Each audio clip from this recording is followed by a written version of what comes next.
Tomoe त्सुरुगी आखिरकार पूरी तरह टूट चुकी है। अपनी ही बेटी को समझाने में नाकाम रहने के बाद वह थक कर कुर्सी पर बैठती है और पहली बार अपने काले चश्मे उतार देती है। कुछ ही सेकंड बाद लीला की आवाज़ सुनते ही वह घबराकर तुरंत उन्हें दोबारा पहन लेती है। पहली नज़र में ऐसा लगता है कि वह अपनी अंधता छिपा रही है, लेकिन अगर आप जरा ध्यान से देखें तो सच्चाई कहीं ज्यादा डरावनी है। वे आंखें खाली नहीं हैं, वे इंसानी भी नहीं हैं, वे अत्याधुनिक रोबोटिक आंखें हैं।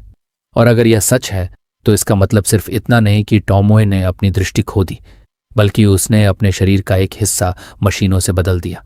लेकिन सवाल यह है कि आखिर उसने ऐसा क्यों किया। इसका जवाब हमें सीधे मिरेक्युलस के सबसे बड़े रहस्य तक ले जाता है। सीजन 6 के एपिसोड 18 ने वह राज खोल दिया जिसका फैंस सालों से इंतजार कर रहे थे। पहली बार हमें एक इंसान जैसे सेंटीमॉन्स्टर की असली रचना दिखाई गई, कागामी की जन्म कहानी। एक रहस्यमयी भूमिगत गुफा में युवा टोमोए क्षतिग्रस्त पीकॉक मिरेक्युलस को सक्रिय करती है। पूरा दृश्य किसी प्राचीन अनुष्ठान जैसा लगता है। वह पंख को अपने हाथों में पकड़ती है, एक रहस्यमयी मंत्र बोलती है और फिर दोनों चमकते हुए हाथ अपने गर्भ पर रख देती है। लेकिन सबसे चौंकाने वाली बात यह है कि बाकी सभी उपयोगकर्ताओं की तरह कोई सेंटीमॉन्स्टर उसके सामने प्रकट नहीं होता। इस बार मिरेक्युलस की पूरी शक्ति सीधे उसके शरीर में समा जाती है। कुछ ही पलों बाद हमें नवजात कागामी दिखाई देती है और यहीं से शुरू होता है वह रहस्य जिसने पूरी मिरेक्युलस कहानी को हमेशा के लिए बदल दिया। लेकिन इस पूरी कहानी का सबसे दर्दनाक सच अभी सामने आना बाकी था। कागामी के जन्म के तुरंत बाद टोमोए अपनी दृष्टि हमेशा के लिए खो देती है। यहीं से सबसे बड़ा सवाल पैदा होता है। अगर एक क्षतिग्रस्त पीकॉक मिरेक्युलस ने एमिली एग्रेस्ट की जान ले ली तो टोमोए कैसे बच गई और उसकी पूरी जिंदगी की कीमत सिर्फ उसकी आंखें ही क्यों बनी? पहली नज़र में इसका कोई जवाब नहीं मिलता, लेकिन जब हम मिरेक्युलस के पुराने संकेतों और क्रिएटर्स द्वारा दी गई जानकारी को जोड़ते हैं तो एक ऐसा पैटर्न सामने आता है जो इस रहस्य को पूरी तरह बदल देता है। शायद पीकॉक मिरेक्युलस हर उपयोगकर्ता से एक जैसी कीमत नहीं लेता, बल्कि वह उसी चीज को छीनता है जो उस इंसान की पहचान और सबसे बड़ी ताकत होती है। और अगर यह सच है तो टोमोए ने सिर्फ अपनी आंखें नहीं खोईं, उसने अपनी पूरी पहचान का एक हिस्सा हमेशा के लिए कुर्बान कर दिया। यहीं पर एक पुराना बयान इस पूरे रहस्य की चाबी बन जाता है।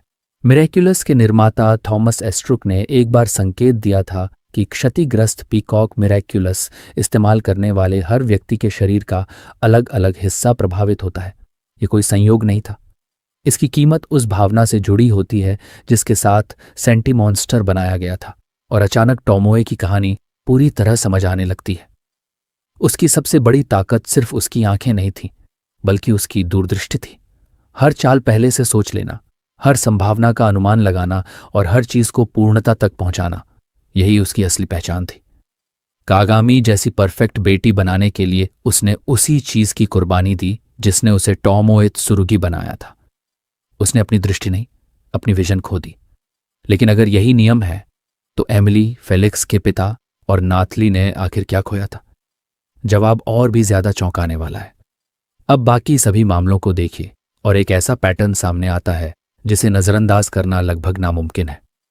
एमिली ने एड्रियन को प्रेम से बनाया था और प्रेम का सबसे बड़ा प्रतीक है दिल। धीरे धीरे उसी दिल ने जवाब देना शुरू कर दिया और आखिरकार उसकी जान चली गई। दूसरी ओर फेलिक्स के पिता अपने बेटे को सबसे बुद्धिमान बनाना चाहते थे। उनकी सबसे बड़ी पहचान उनकी बुद्धि थी और कीमत भी उनके मस्तिष्क ने चुकाई। फिर आती है नाथली। उन्होंने एक बार नहीं बल्कि बार बार पीकॉक मिरेक्युलस का इस्तेमाल किया, इसलिए किसी एक अंग के बजाय उनका पूरा शरीर धीरे धीरे टूटने लगा। ऐसा लगा मानो हर बार मिरेक्युलस उनकी जिंदगी का एक और हिस्सा छीनता जा रहा हो। अगर यह सिद्धांत सही है तो पीकॉक मिरेक्युलस सिर्फ जीवन शक्ति नहीं लेता, वह इंसान की उस सबसे गहरी पहचान को निगल जाता है जिसने उसकी इच्छा को जन्म दिया था। लेकिन यहीं से कहानी और भी खतरनाक मोड़ लेती है, क्योंकि कागामी की रचना बाकी सभी से बिल्कुल अलग थी। अब जरा कागामी की जन्म कहानी को एड्रियन और फेलिक्स से तुलना करके देखिए। एड्रियन को बनाने के पीछे एमिली और गैब्रियल दो लोगों का सपना था। फेलिक्स की कहानी में भी एक परिवार की इच्छा शामिल थी, लेकिन कागामी बिल्कुल अलग थी। उसे बनाने में किसी पिता का कोई जिक्र नहीं मिलता, न कोई प्रेम कहानी, न कोई साझा सपना। ऐसा लगता है जैसे टॉमोए ने विज्ञान और जादू को एक साथ मिलाकर खुद अपनी उत्तराधिकारी को जन्म दिया। उसने एक बच्चा नहीं बनाया, उसने अपनी नज़र में परफेक्शन डिज़ाइन की। और शायद यही वजह है कि कागामी का व्यक्तित्व एड्रियन और फेलिक्स दोनों से अलग दिखाई देता है। अगर यह सच है तो कागामी प्यार से नहीं बल्कि महत्वाकांक्षा से पैदा हुई थी।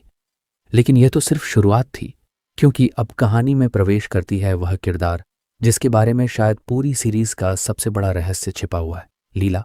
पार्ट 1 एंड, लेकिन असली रहस्य अभी शुरू हुआ है। अगले भाग में हम जानेंगे कि कागामी की रचना ने पूरे पीकॉक मिरेक्युलस के नियमों को कैसे बदल दिया। अगर आप पार्ट 2 मिस नहीं करना चाहते तो अभी चैनल को सब्सक्राइब कर लीजिए और बेल आइकन ज़रूर ऑन कर दीजिए।